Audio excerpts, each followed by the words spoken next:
Welcome to Dear Alice, a lifestyle approach to interior design.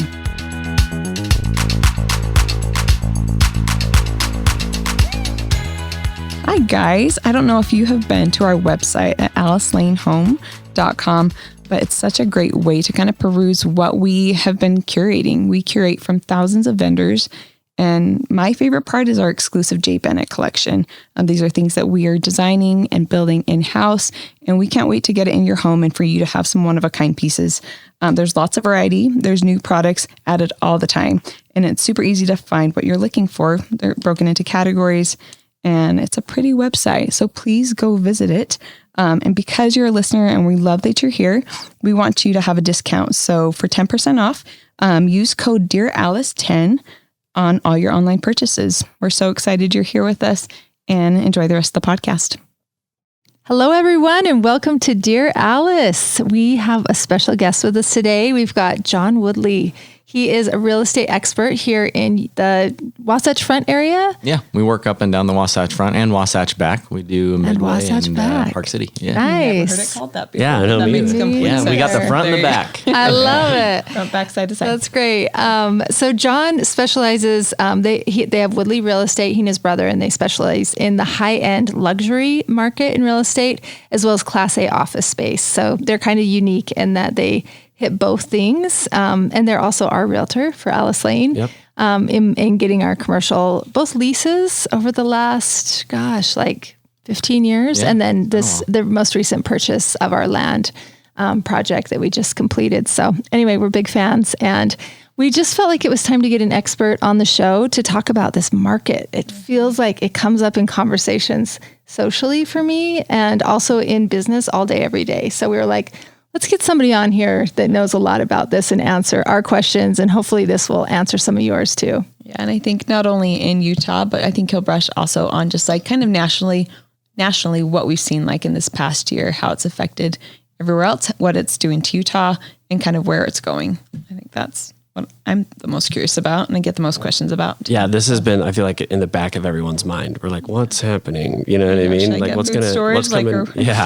down the pipeline. So thank you for coming. Yes. Yeah, you bet. I appreciate you guys having me on. Awesome. My pleasure. Thanks so much, John. Okay, first question is, do you feel that we're heading into a downturn in the real estate market, and at what level of severity? You're going to hit me right in the jugular right out the gate. Okay, so obviously everyone's going to have their different opinion on that, and you got me here to hear mine. So in Utah in particular, we're starting to see a little bit of a plateau, meaning property values are starting to stabilize.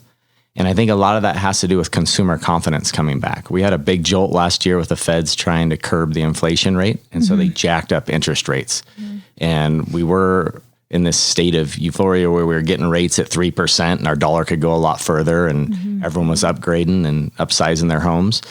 And when rates jumped up into the sevens, more than doubled, that slowed things down quite drastically. So about the middle of 2022 last year till the end of the year, the market slowed down drastically, but we've noticed an uptick since the start of the year. And I think part of that is rates have started to kind of stabilize in the upper fives, and buyers are getting used to that being the new norm, that maybe the days of threes. Threes aren't normal though, right? No. 5 is normal. Historically, it's not. Yeah. If you look at the average, interest rate over the last however many years, 100 years or whatever, you're going to settle in somewhere around 6 or 7%. So we're below that right now today. You could get a rate, 5.8, somewhere in that range right now, I think is what I looked at this morning. So it's still a great rate. If you're looking back historically, but if you're looking back on the last few years, it just seems really expensive. Yeah. And so my point being that now it's starting to stabilize in the fives. Buyers are starting to get a little more accustomed to that and saying, okay, I can get comfortable with this.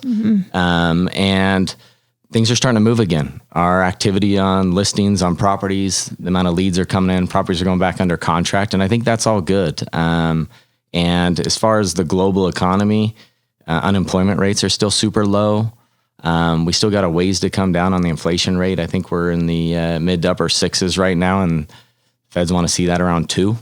So we were like as high as 10, weren't we? Yeah, we were up there. I don't know what the highest was. It 10? Maybe it would have been in high nines. 8, 9, somewhere in there. I don't know if we hit double digits, but it was up there. And so they're going to try and continue to suppress rates and slow things down. But I'm bullish on real estate in general. I mean, all this depends on your situation.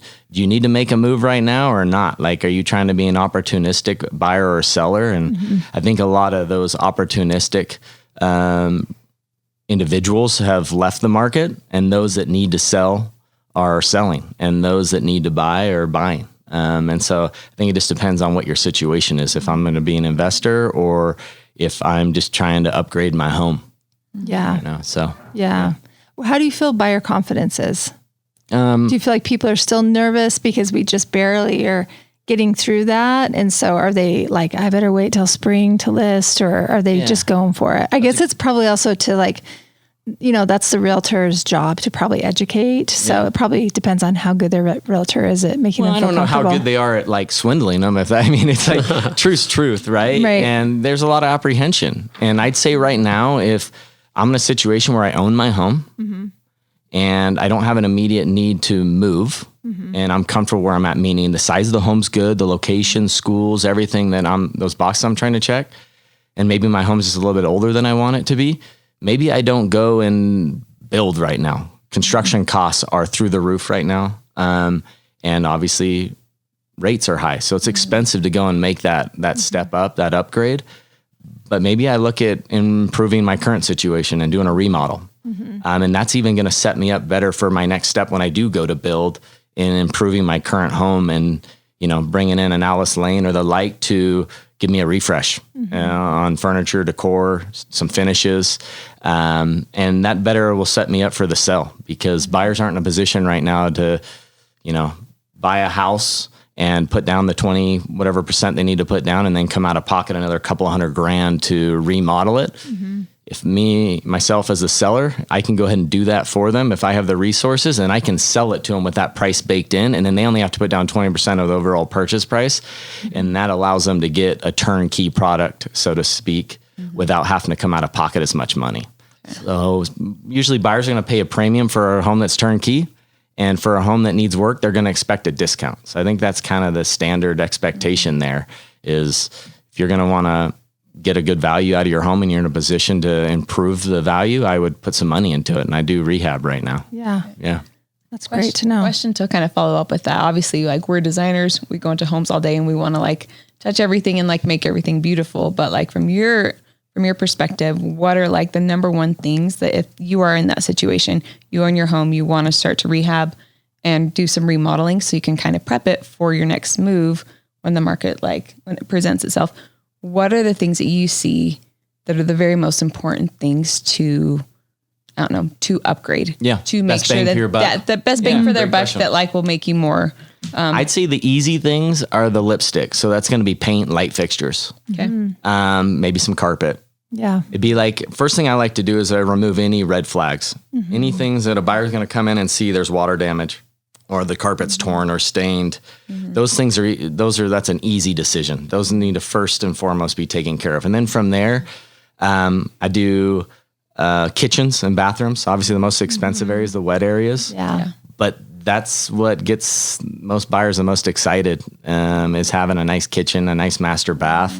So that's where I'd allocate my dollars. I'd obviously avoid the basement or the ancillary spaces in the home that aren't going to be as frequently visited or seen. And concentrate my dollars on the areas where I'm going to spend most of my time, or where a buyer's first going to go when they walk into your home. How about exterior? What'd you do exteriors can be pretty expensive to update, as you guys well know. So I guess it would just depend on what it is on the exterior you're looking to do. You know, I definitely think that a facelift, improving the curb appeal, goes a long ways.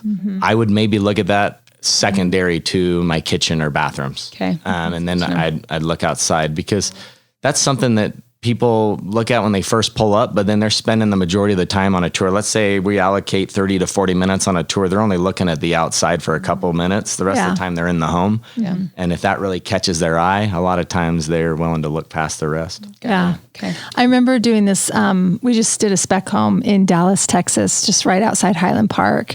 And it just sold for over asking. We just found that out yesterday. Love it. And it's like this luxury spec of 5,000 square feet for empty nesters. It's kind of who he was marketing to. And he said to us before we started designing, I need you to make sure and sort of bake into this memory points, because people are going to remember certain key things. So like his example to us was like, do a cobalt blue wall, in the office or something. We're like, oh snap, we're not going to do that. But it's an interesting thing to think about the memory point. And I feel like for the woman, if there's a woman involved in the house, she's going to want to see a beautiful kitchen. Like that's going to be the thing that she's remembering, and she's going to picture her family and her world sort of revolving in some of these things. She might be okay with looking past the small laundry room, but I would say for sure spend time on that, and maybe even the entry, because it's like your first impression. But and also I think just like the scullery was a memory point, that he's just like, make sure the scullery or just like the pantry area that like it's kind of their mud room, but it's also where like you're going to spend some time. She's like, make that special, because it could be nothing. Yep. And you could bypass it, but if it's awesome and she can see herself actually using it, he's like, make it awesome. So you didn't go with the blue cobalt then, I take it. You didn't want the... We didn't. He went ahead and did that. We were in a competition to see whose spec would sell first, and he let us know yesterday that we won. So that was real nice. Not that it sold first, because they listed it at the very, very end. Yeah. But that he got more than asking. Well, I think I remember a few years back, you guys did a parade home and it blew up social media with, was it flamingos in the bathroom or something? There was some print. They got a ton of hype. Gucci wallpaper. Yeah. Herons. Yeah. That's right. Yeah. Tiger Oak. There you go. Is the project. That's right. Yeah. So I actually ended up selling that home. Yes. We remodeled that for her. Yeah. Right. And you double dipped on that one, and you guys did a fabulous job the first and the second time. Thank you. But to your point, maybe there's no such thing as bad publicity. Maybe something that makes it memorable. Memory point, yeah. Because everyone knew that home. As I was selling it, the reason why I bring that up is everyone had that hashtag Tiger Oak from when you guys did the initial parade and your design.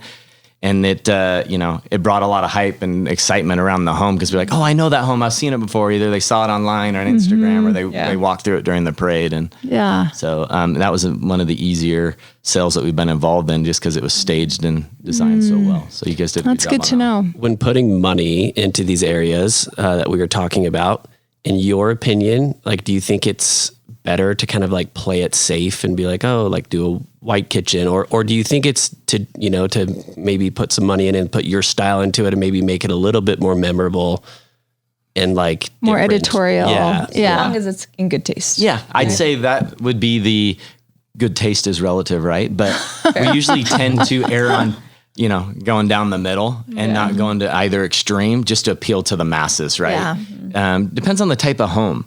If it has a main floor master, main level living, and it could tailor to a younger family as well as an older family, then, obviously there's going to be multiple generations of prospective buyers there. But if you get something that's in a younger neighbor, a little bit more hip, a little bit more modern, it has a master on the second floor, so that's going to rule out some of your older population and a few of those things. Maybe you can get a little bit more, to one side or the other, cheeky. A little bit more extreme and cheeky. There you go. Yeah. In the design. But as a general rule, it's like we say, make it look nice and classy, right? Or, what was the term you used? In good taste. In good taste. Yeah, I like that. In good taste. And then let whoever buys it put their personal spin on it. Yeah. You go spend a ton of money on something that you think's just going to, knock their socks off, lights out, and they're looking at it going, we're going to have to tear that out. We're going to have to You're like adding the cost to put in, and they're subtracting that out and then adding in what they're going to have to put back in. They're going to cabinets. They're going to have to repaint that cobalt wall. That's right. Yeah, totally. That makes a lot of sense. So I guess one of the questions was, in your opinion, what are the best ways for the homeowner to mitigate equity or value loss during the economic downturn? So you're saying, let's remodel, let's sort of, to stay ahead of the pack, let's do some things that are just neutral that everybody will like. And if you don't know, maybe ask a couple of friends that you're close to and kind of take the general idea if you're unsure, always right? recommend getting a designer involved. I mean, that's what they do for a living. Thanks, Joe. Well, honestly, regardless of what podcast I'm on, kidding, for sure. I would never remodel or build a home without having a professional designer. That's just me stepping outside of my scope, trying to pretend like that's something that, is my expertise when it's not. And I don't do it every day. Do you see the value back in that? Absolutely. When selling? Okay. Yeah, awesome. no, 100%. The value's there. And having a team around you to help you to protect you from yourself, honestly. Yeah. It's nice to have a soundboard and have a few different opinions to come up with the best possible outcome. And I think that takes a team. It's hard to do isolated one-off by yourself because anyhow, you just need a little outside perspective and advice. People that have been there before. It's like trying to cut your own hair, right? And your builder's not your designer. I will say that. Yeah, absolutely. I agree with that. Yeah. And wood tile is not a Or wood your floor. architect is Wood not your tile is designer. not wood. Yeah. What about Well, it looks LVP? like it. I know. LVP is not wood. You know what's funny with that is the majority of the population can't tell the difference. I can't tell you how many times I go in a home and I got the client doubled over, scratching with their finger, trying to figure out, is this real wood? I'm like, doesn't matter if you don't know. I mean, Tell them what LVP is. we can tear it out and pay for new vinyl. hardwood, but I can just tell you it's hardwood, and then we don't have to worry about that. Yeah. LVP is a vinyl, basically. In case It you looks guys like don't a wooden, know. So a lot of people here use it in their basement specifically because of flooding and things like that. So it becomes a responsible thing to do. We prefer wood. We prefer the real thing. Use engineered. We love engineered. Yeah. Just not. Yeah. Or tile. Yeah. Yeah. Put some heels on and walk around. You'll know. Right? You'll know where you're walking on. John's like, don't tell them. They think it's wood. Yeah. You do you. I think that's called puffery in real estate. Oh, yeah, it's great. It's beautiful. Hardwood. But Yeah. But honestly, like you look at the stuff that's around and what people like make decisions on, and like it's so influenced by just like what is trendy. People still think that gray is awesome. People still think that white in like the general market, right? And so please don't show me another white kitchen. no, no. And honestly, magazines don't want to see it either. So Yeah. but yeah, be discerning. Find someone that you love, and at least take note from what they're doing that's in good taste. Yeah, Right? absolutely. Yeah. That's great. Okay. Switching gears. How have you helped clients grow their wealth through real estate? And what are the reasons why so many financially successful people use real estate to grow their wealth? Great question. There's a lot of tax benefits to real estate. You can, but I don't want to get too technical on this podcast, but essentially, if you own a home and you live in it, you can write off your mortgage interest. So the portion of your loan that you pay that goes towards interest, you can deduct on your taxes. So that's a huge benefit just for home ownership in general. But if you take it to the next step and you want to be a real estate investor, and to Jessica's question, or Jess, is why do so many wealthy people park their money in real estate is because there's additional tax benefits as an investment. And you can actually depreciate the asset. And that confuses a lot of people because they're like, why would I want my property to depreciate and go down in value? It has nothing to do with the market value of the home. It has everything to do with the taxable basis of what the government allows you to offset your income from that property through depreciation. And it's a great vehicle to get tax-free income. You're basically delaying the tax owed. So that's a great opportunity there. The other one is, real estate is a roller coaster. It's got its ups and downs, its peaks, its valleys. But if you draw a line graph right through the middle of the peaks and valleys and find your midpoint there, overall, you're trending up on average around 3% a year of appreciation over the last 100 years. And so it's just a timing thing in real estate. It's time is your friend. It's not a get rich quick scheme. It's a slow and steady, safe way to make a living and to provide a retirement. And it can be a passive income. So that's the main reason that appeals to me is real estate happens to be my active income, but it's also my passive. It's I am a broker by trade. And so every day I'm out hustling with clients, trying to help people buy and sell and lease.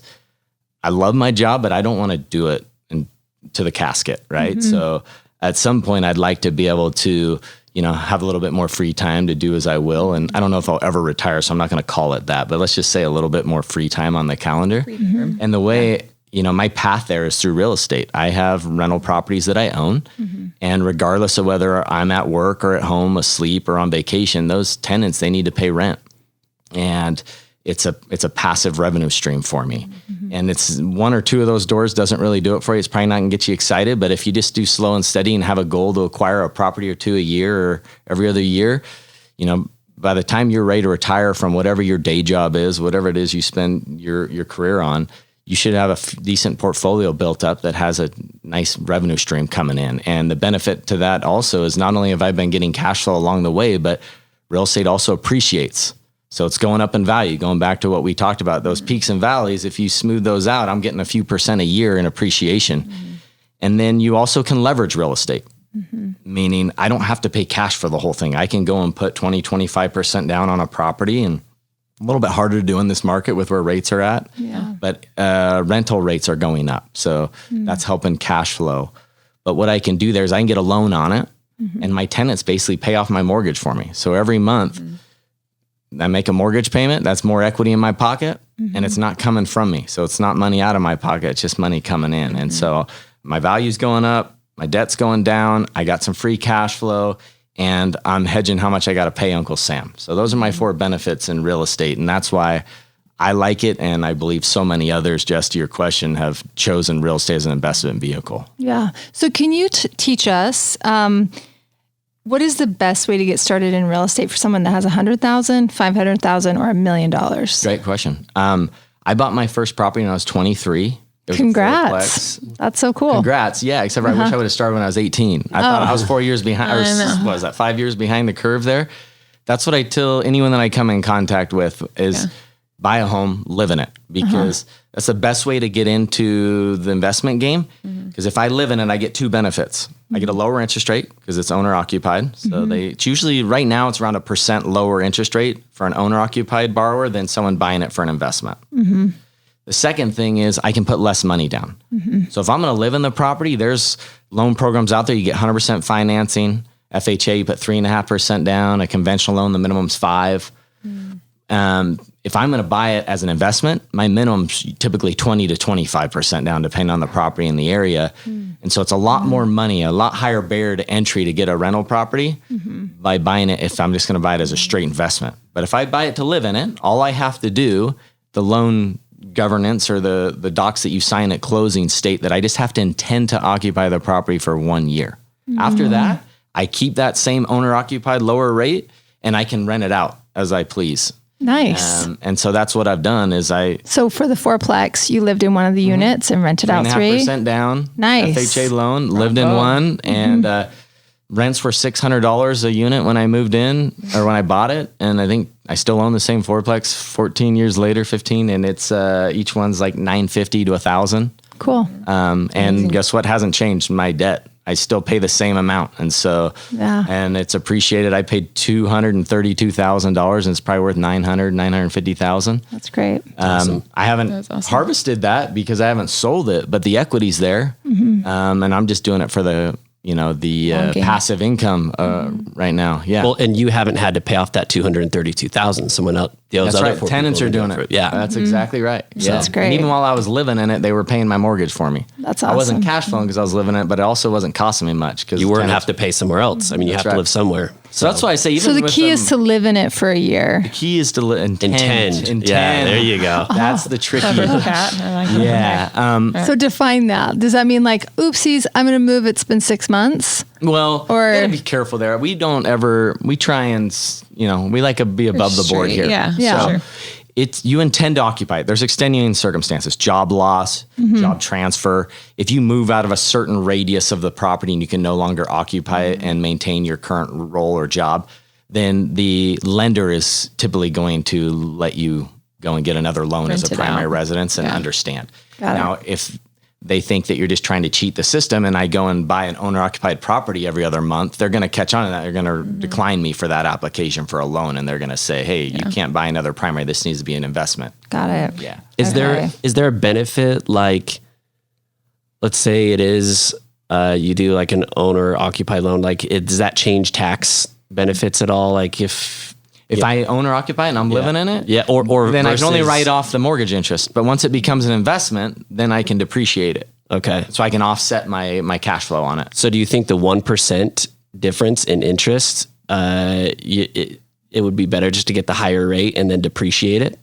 No. Okay. I do not. Yeah. No, I would get the lower interest rate and then I would just convert it into an investment property. in a year, and then I'd go buy another property as an owner-occupied investor. Because the other component there, it's a great question, is the amount of cash out of pocket. So let's just look for, sake of round numbers, right? I'm buying a $500,000 property. If I'm going to buy it as an investment, I'm going to put, at least $100,000 down. If I'm going to buy it as an owner occupied, I could be in a scenario where I'm only putting down $20,000 or $25,000, right? Yeah. 5%, depending on what type of loan you're getting.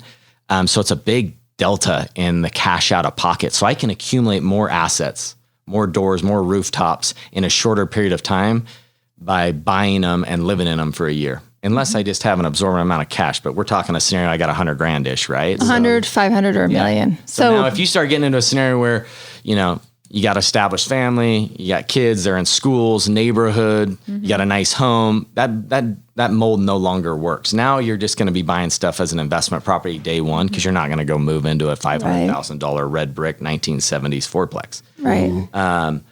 But for those that are starting out, those first few years, 100%, that's what I'd recommend. You're more nimble. You don't need to go have the big, nice home. Yeah, you don't Kids have aren't in stuff. schools that you really care about a whole lot yet. And so you got a little more flexibility. That's a really great point. I know. I'm like, that's great advice as far as like even for our own children, like as they grow up, to be like, this is something you should do. And so how can we prepare you to be in that position to do that? Or us as parents kind of like think of that like for our kids and be like, this is my gift to you. Yeah. Yeah. Like you're going to need down payment for your first property while you're in college. And then. Yeah. I think that's a great thing. If you want to help your children out, gift them their down payment on their first home. It's tied up. They can't spend it. They can't waste it, but it's going towards building wealth. And it's, everyone's going to have their own opinion on that. But rather than go buy them a nice car, go help them get a house, help them get an asset that appreciates. That's smart. Not a liability. Cars are liabilities. Yeah. If you're disciplined with it, that cash flow you make in real estate, you can take that and go use it to acquire more assets, right? So one thing that I regret about what I did, that fourplex that I bought, I call it rat hole, but I lived in it for 8 years. Wow. I had 2 kids in that, and I thought I was so smart because I wasn't paying my mortgage and my tenants were, and I was buying other properties, but I was buying them, putting 25% down because it had to be as an investment because I wasn't living in them. If I could do it all over again, I would have moved every year and lived in it rather than staying put and trying to save my dollars and, economical, I guess, I was a little short-sighted there because I thought I was being smart with my money, but the greater opportunity there is that whole owner-occupied component, and you have the ability to do that every year. Great. Yeah. That's really, really smart. Thanks for letting us learn from that. Random question. Like if you are going to get an investment property, what are your thoughts about Airbnb versus rental? I was curious about that. I get that a lot. I think Thomas is in here too. I think in our company, in our office, we probably several times a week, people reach out to us and want to know about Airbnbs. I'd say that's probably dipped a little bit as of late because I think more and more people are seeing higher vacancy and they're having to eat mortgages with no rent coming in. And being on Airbnb. Thank you for the clarification. I think that risk and reward are aligned in all things. And doing a nightly rate or charging a nightly rate and doing nightly rentals, you stand to gain more, right? Because you can get more than if you lock someone in for a year on nightly rentals. But you also stand to cost yourself a lot of money too, because if you have most people, their break even on average, I'd say is probably, if I rent it out for 10 days a month, I'm good. That should be easy. That's only a third of the month. Yeah. But people go where they only have a couple days a month, or they got to discount their rate and it no longer pencils at 10 days a month. Yeah. And they're having to eat that mortgage. And it's not fun to pay a mortgage that you're not living in. It doesn't provide a roof over your head and it's not bringing money in. Yeah. Now you could argue it, well, it's still appreciating and it's still an asset, but no one wants to feed anything. The important thing about real estate is just buying smart. It's not just owning real estate in general, I wouldn't say is a smart thing as much as it is owning the right real estate in the right location at the right value under the right terms will set you up for financial freedom for the rest of your life. And not only in that, your children, and it could be the gift that just keeps on giving. The nice thing about it is you don't ever have to sell it to harvest the cash flow, right? You can get that in every month. And so to answer your question, everything I own is on annual contracts, 12 months.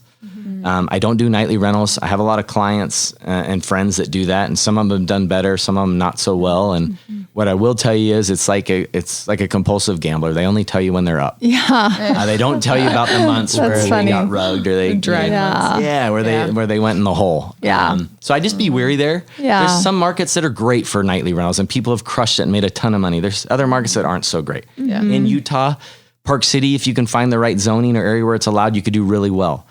St. George, same thing. But a lot of those areas, the citizens. Springville, Utah is probably not like the hot spot. I mean, there for might Airbnb. be. You probably have a few followers that have an Airbnb in Springville, and they'll be like, "Who's this guy you have on the show? He doesn't know what he's talking about. I'm crushing it in the Airbnb." And that may be the case, and I hope I'm wrong. But no, it's vacation locations, secondary home markets. So St. George for the temperature, right, in the winter, and Park City for the winter recreation and the snow. But like Springville, Utah, I mean, it's a great place, but I don't know what's drawing people from outside of Utah to come stay in Springville for a few days. Here's one. I'll add this to the list. I have a brother that lives in Linden, just right outside of Orem. He has a carriage house above his garage that's really beautiful, full kitchen, full family room, one big bedroom with king bed, rented almost every night of the year because parents from BYU students or UVU students find it. They've got like bridal parties that want to stay there. They throw parties up there. It's quite big. It's nice. It's detached from the house. It's above the garage. There's plenty of parking. For some reason, just that proximity to the university has also been a good one for them. Absolutely. And it's attached to the house. Darling. So it's really cute. And so they're paying their mortgage anyway, and it's just like all gravy up there because it's attached to the house. I mean, kind of, you know what I mean? That's a great comment you bring up, Jess, is it's not just, I guess, second home markets and vacation destinations. It's also, there's a draw, a major university where people come in for education week and sporting events and graduation. Absolutely. Find your niche and exploit it. I have a few people that delve in that market here locally by BYU, the University of Utah, UVU, and it just seems like as of late, what I'm hearing is it's a little saturated. There's a lot of people that have jumped on that bandwagon, the gold rush, and it's all kind of dried up. And so they're seeing more days vacant and they're not able to charge as high of a nightly rate or as much of a premium. So I just do your homework, do your research. Before you go and buy an Airbnb, go look on Airbnb and see what's out there. Go stay in one. Watch the market for a while and see what the flows are, the market cycles. I mean, it's probably a lot easier to do one at, for example, yes, your brother or brother-in-law, whoever it was, around, BYU football games in the fall. Well, what does it look like in April or in March? What are the rates? What's the occupancy like in those times of year? So kind of, educate yourself. Find your niche. For sure. It's easier to just, for me, put a tenant in there for a year and just know I'm going to get X number of dollars every month. And I just make sure that whatever my income is going to be more than what my expenses are, right? Yeah. Simple math. That makes a lot of sense. Super smart. We got a pro forma. Well, you don't have to run over there and clean it every night. And there's a lot of maintenance. Your management fees are a lot higher with an Airbnb. If you're going to do it yourself, great. You just need to be available and just know that you just signed yourself up for a full-time job. So it's harder to travel when you need to be there to turn tenants over. But also know that there's a lot of regulation around nightly rentals, and HOAs, CC&Rs, certain subdivisions or communities don't like it in general, so they'll restrict it. And then also municipalities or cities will restrict it. So you need to make sure that you're buying in an area where it's legally approved, because a lot of people go, that's fine. I can get away with it. My brother, cousin, sister, aunt, dog walker, they do it and they make a ton of money and I've never had a problem. Well, it's not a problem until it is. All it takes is one neighbor that gets sick of the 4 cars parked out front, or a tenant that brings a dog or parties late. You see the beer bottles outside and they just call in the city and then they come out and they'll notice you and then the fun's over because now you got to conform to zoning laws and your margins just drastically drop. You got to get yourself a full-time job. Okay. Next question, changing topics a little bit. What can previous downturns teach us about opportunities in real estate?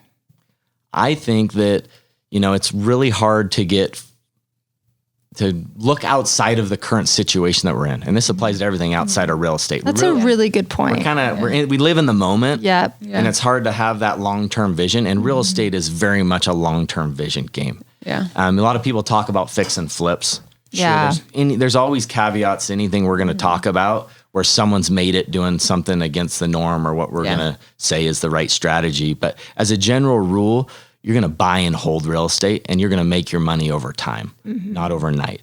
And I would just say, remember that if you're going to buy any asset today, you need to make sure that it pencils to own for 5 or 10 years. We're not trying to turn around and sell it in a year or two. If you're doing a fix and flip and you end up sitting on that thing, it doesn't sell, you need to make sure that you can rent it out for more than what your monthly costs are to hold on to it. Or, if I'm going to buy something, I want to make sure that my cash flows are going to be in line, that whether I hold it for 5, 10, 15, 20 years, I'm the type of financing, the debt I get on it, I'm in a safe spot to where it makes sense. Yeah. A lot of people right now they've gotten ARMs the last few years, adjustable rate mortgages. And so those are coming due depending on the type of ARM they have. Yikes. 3, 5, 7, 10 years. And that's bad news. Yeah. And it penciled at an ARM Shoot. because they were paying 2.5%, 3%, but didn't lock in. Once that fixed period's up and it adjusts, now they're going to be paying 6, 7, and if it doesn't pencil at that, you find yourself upside down. So you just got to be careful. Yeah. So how should we invest during this period, during the next few years? Opportunistic. I think that we're in a time when the only people looking to sell have to sell. You don't find too many sellers right now that are, market's up, I'm going to try and go and make a ton of money off my home. That's what it's been the last couple of years. Yeah. COVID kind of threw us in a tailspin there and, added fuel onto that fire, but it's shifted more the leverage to the buyer. And so if I'm a buyer that can be choosy, I can take my time, wait for a seller that, had a job change. I don't want to say prey on people's misfortune, but inevitably that's what's happening is look for someone that's highly motivated. It could be find the right opportunity is how I look at it. There you go.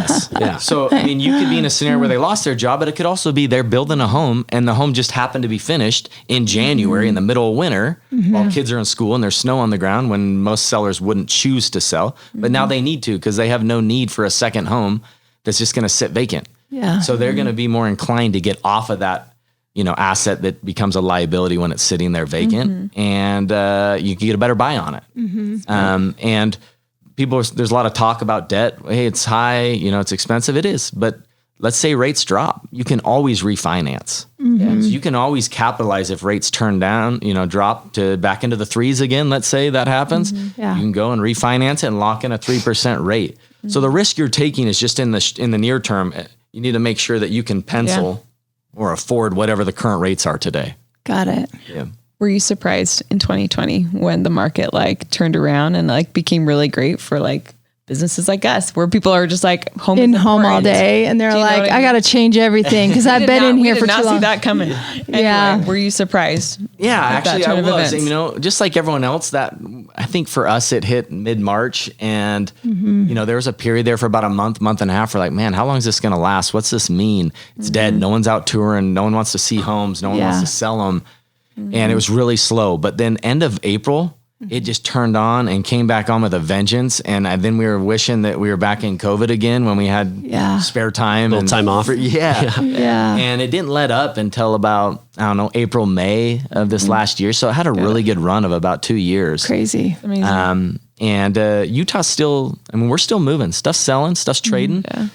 People are worried about inventory levels, but they're still, we're right in line with where inventory levels were pre-COVID, and everyone's forgetting that pre-COVID, it was a seller's market. It was strong. Things were trading. Oh, that's good to hear. That was good to hear. It just, COVID kind of exacerbated our inventory issue. So we're still in a great spot as far as inventory is concerned, as far, if you're a seller. If I'm a buyer, I'd like to see more inventory, right? And I think that, the unemployment rate, which we talked about before, a lot of people are still employed, have jobs, are making money, and they have good equity in their home. So they're not looking to sell right now. And then a lot of builders are going, whoa, what's going to happen here with rates? Not as many buyers out looking. So they're slowing the engine down, and they're not going out and acquiring a bunch of raw land and developing it and improving lots and going vertical on spec homes because they want to see how this goes. So that's going to create a major cog in the supply chain. And so I think, as consumer confidence starts to come back and more buyers want to buy, we're going to be right back in that same situation we were in before, where there's a ton of demand and not a whole lot of supply to service that demand. And so we're already seeing that a little bit. How long is that cycle? How long is the slow cycle versus how long are we going to be in this before it starts to take off again? Because I mean, I think you were doing this in 2008. I started in 2004, so I saw the boom, yeah, and then the crash. Yeah.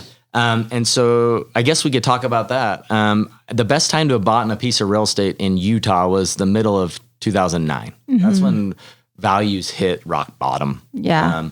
And our peak was 2006, 2007. So from peak to trough, it only took about 2 years.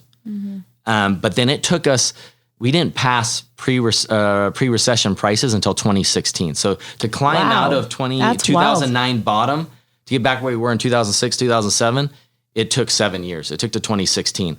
Dang. But now we've been on a just steam, whatever you want to call it, like a bullet train, from 2016 to 2023. Values have gone up. Now we've seen a little bit of a correction over the past 6 to 12 months, but we're still well above what it's not like 2008. No, I don't think this is a real estate crash. I think it's a little bit different market correction that we're in right now. Probably more of a normal. I love the word market correction. Yeah, that sounds so much it's like softer. A gentle marshmallow of a word. Yes, we're heading towards a market correction. Yes. Session is so intense. Totally. What is the hottest real estate market right now, and what is next, in your opinion? Hottest market in Utah and Ashley, if you do know. So, it's changed. For a while there, it was like Salt Lake City, Utah, and Boise, Idaho. COVID created kind of a unique situation where people could keep their coastal jobs and coastal salaries. I could work for a company from the Bay and make the California wages, and I could come and live in Provo, Utah, Salt Lake City, Utah, or Boise, Idaho, and keep that same salary and enjoy the benefits of being close to the mountains, outdoor recreation, lower tax rate, lower cost of living, and benefits. So there's a ton of people. We were relocating them from all over, from Boston, New York, a ton from Seattle, Portland, LA, San Francisco, all of the, the coastal states were coming inland, and they wanted more land, a bigger home. Now that we're working from home, they started to care about whether they had a yard or not. And they didn't want that high rise, apartment. Because they all bought a dog during COVID, and the dog needed a yard. They started to breed them, and then and so that brought a lot of people here, and these were great markets. We saw a ton of appreciation on both the rental rate side as well as on property values. Now that's starting to shift a little bit more, where now we're starting to see a little bit more of I'd say a movement back to some of those nicer weather, sunny coastal areas. Yeah. Where would I put my dollars right now? I don't know. I wouldn't want to go on record and say this is the market you need to go to without first buying there, so you guys all push up my values. But I would say that regardless of that, I'm a firm believer in investing in what you know and where you live. So a lot of people get caught up in saying, oh, well, Tennessee was a big market for a while, and I know several people bought a ton of homes there, and certain parts of Florida and in the Panhandle there, and there's a ton of appreciation happening. But now I'm beholden to someone else's knowledge, expertise. I can't drive by it. I can't see it. And you just hear horror stories about, like, I had one client that bought a home on the East Coast from an investor, and the numbers looked really good. And they go and they buy the home for you. They fix it up. They manage it, they rent it out, and you don't have to do anything. It's turnkey. All you do is write a check. Well, somewhere along the process, he was, it's always on him, right? He should have verified, but he just gave too much control, too much trust there. And they never put homeowners insurance on the property. So he gets a call one day that the neighbor's garbage can combusted because he put the grass clippings in the garbage can, and it caught on fire and burnt the house down. Shut up. And so his property manager calls to tell him, and he's like, oh, I'm so glad that no one was harmed. Is everyone okay? And he's like, yeah. And he's like, what'd the insurance company say? And he's like, well, that's why I'm calling you. There's no insurance on the property. Oh, so they were a white glove, soup to nuts investment firm minus the insurance portion. Oh, no. So that's like kind of an extreme fine print. My goodness. Yeah, it's an extreme, circumstance there. I wouldn't say that that's going to happen to too many people. But it's just something to keep in mind, to be wary of. Dot your I's, cross your T's. Don't let your guard down. Ask the right questions. Do research. I'd for sure fly out and visit be super any curious. market where I was going to invest any substantial amount of money. See, touch, feel. That's one thing I love about real estate. It's tangible. And land's not going anywhere. Yeah. There's scarcity and supply. What was available 100 years ago is available today. And so that's what drives values up. But just make sure you're comfortable with that area and that market and you're familiar with it. Know what the risks are and the upside potential. Yeah, that's great. What's the difference between residential and commercial real estate, and why do people choose to invest in one over the other?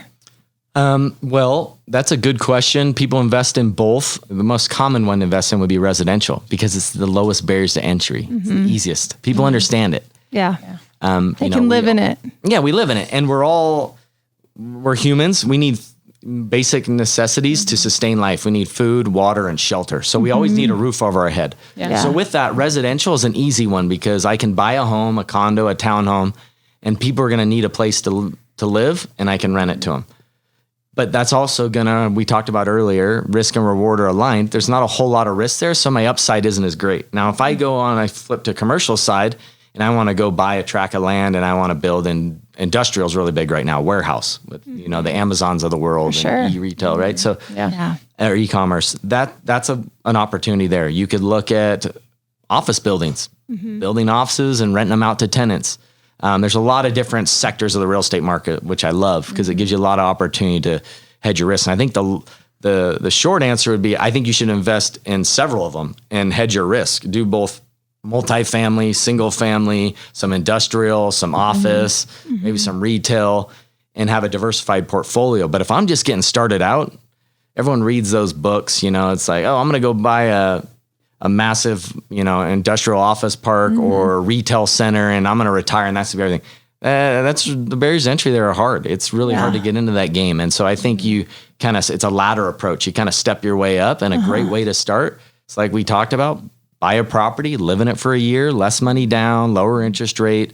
It provides a roof over your head. You need it today. You have use out of it, and then turn it into the rental down the road. And as you get more discretionary income and you get more, well-heeled, get your feet underneath you, then you can start to delve into some more higher risk investments. I've done really well with manufactured housing with mobile home parks. That's done really well. Industrial, like I said, has done really well right now. But those are areas where, for example, just the financing, when I say higher barriers to entry, what do you mean by that? If I'm going to get a commercial loan, you can't fix it for 30 years. We talked about balloon payments or ARM, or adjustable rate mortgage. I can only fix that rate for a few 3, 5, 7, 10 years. And then from there, I'm beholding to the market fluctuation on rate there. So it's a little bit more high risk there because my loan's going to come due or my rate's going to change before I own the asset free and clear. Right. Whereas with a residential home, I could get a mortgage on it for 30 years. And when I make my 360th payment, I now own that asset. So I don't care what rates are at that time. Yeah. So that's just one example of why commercial is a little bit more risky from a financing standpoint. Never mind the fact that there's a little bit more stringent underwriting guidelines, like your personal balance sheet, your debt to income, the amount of money required to put down on that investment's a lot higher or greater than it is just buying a house. Yeah. So would you say, I guess back to the question about if you wanted to start in real estate and you had 100,000, 500,000 or $1 million, would you say if you had $1 million, don't invest in one property, but try a few things with the $1 million to understand it? Or would you go big? Not that $1 million is even big anymore. Talk to there. I'm still in the hamster wheel. So I'm not retired. I still work every day. So I obviously haven't made it. So take what I'm saying. Well, I think probably most people listening are just like you and just like us. So I would say small bites, diversify, put a little bit in a few different buckets. If I had $1 million to invest, I wouldn't go plunk all $1 million down in one asset. Okay. You could crush it or you could get crushed. Yeah. So I would absolutely put that in a few different buckets. Yeah. And it doesn't necessarily all have to be real estate. I mean, we could talk about that too, but I don't want to delve outside my expertise. Yeah. Awesome. Yeah. Okay. Go ahead. One question. With people like working from home and like the e-commerce boom that we've had maybe the last 10 years, have you guys seen like a decline in commercial real estate and like the need for it? That's a good question. When you say commercial, are you referencing office? Office buildings. Okay, let's talk brick office and mortar in retail. particular. Yeah. That's the misconception. There's actually more demand right now for commercial office space than we've had in a while. Wow. The difference is they want less square footage and they want shorter term leases. So they want to be more nimble. Everyone, as much as they want to blast out to the market that they're a work from home friendly company, if you get down to brass tacks with any founder, CEO, someone that's net income is directly affected by the actions of the employees or the people, whether they're in the office or out, I'd say the majority of them have told us behind closed doors, they want butts in seats. They want their employees in the office because there's a reason why Home Depot, the golf club, and the ski resorts are full during the day now. It's because people are quote unquote working from home. Exactly. Yeah. And they got the green screen behind them while they're skiing. Have you seen that on Instagram? The guy that has like, he's on his skis and he has a green board behind him like he's in the office. He's taking a zoom going down the slopes. Anyhow, a little bit of an exaggeration, but that helps you see their rationale is that it's harder for them to keep employees accountable. Yeah. And now, why they're not able to fully embrace the 100% in office in most situations, what they've taken is the hybrid approach, where they have certain days where all hands on deck, the team comes into the office, they meet together, and a few days a week where they work from home. Yeah. Well, for those few days, they still need a place to gather. So they still need office. It's hard to do that from home, obviously.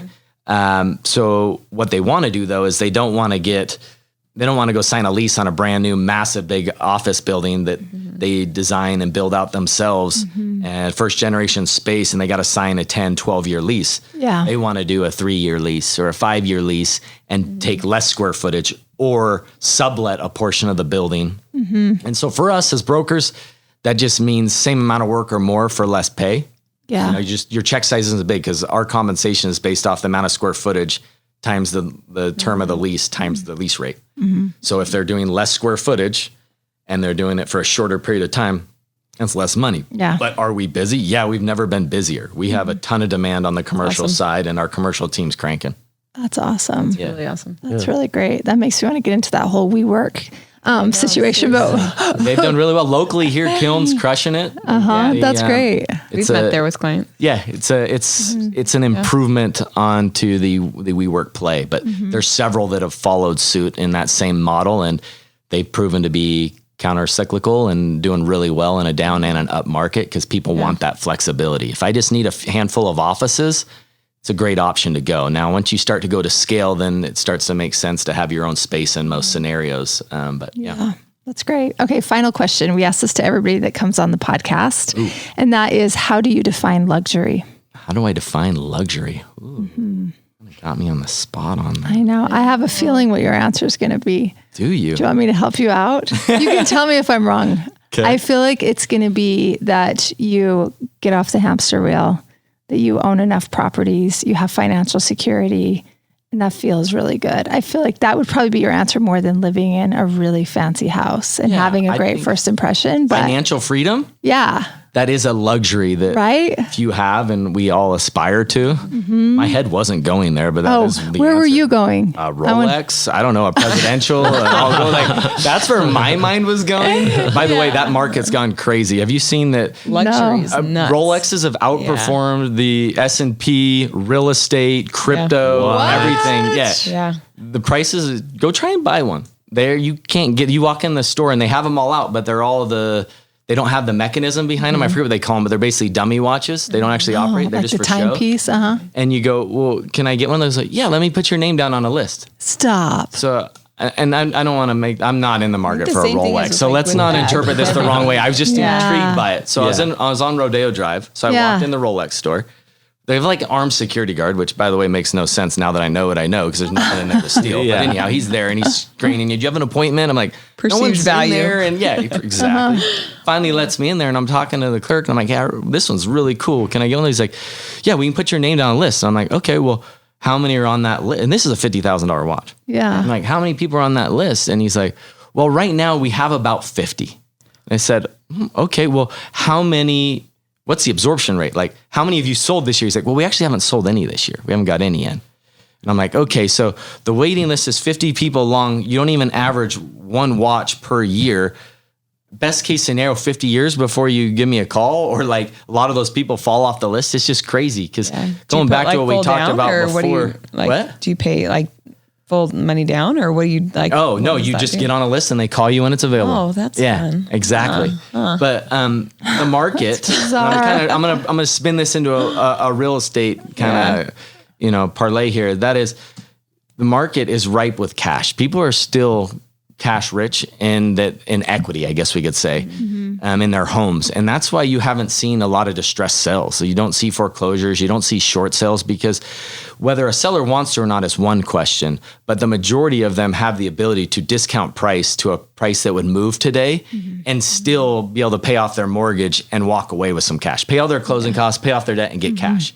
It's just for so long they've been accustomed to their neighbor selling for 20 grand more than the home before them sold the month before, and they just keep piggybacking on. And now the market's trending down, right? We've probably corrected in Utah somewhere between 12 to 15% over the last 12 months. Yeah. And they're still thinking that they're going to get more than their neighbor just got a few months ago. And it's actually moving the other direction. And they could afford to sell it if they wanted to, but what we're seeing is expireds and off-market listings are increasing at an absorbent rate, meaning all those prospective sellers are just pulling their home off the market and saying, if I can't make out like a bandit, then I'm just not going to sell. I'm going to hold on to it. Yeah. So now you're being left to more of the sellers that need to sell. Again, so opportunity to buy. Yeah, exactly. More negotiating power. Yeah. Yeah. Awesome. So interesting. Thanks so much, John, for coming on today and educating us, sharing your knowledge. I feel smarter too. I also we talk more design. I also feel not depressed about the market right now. It's just a market correction. Design too. Yeah, you'll come on next week for design. Let's see how the reviews are first. Yeah, thanks so much for joining us, guys. We'll catch you next time.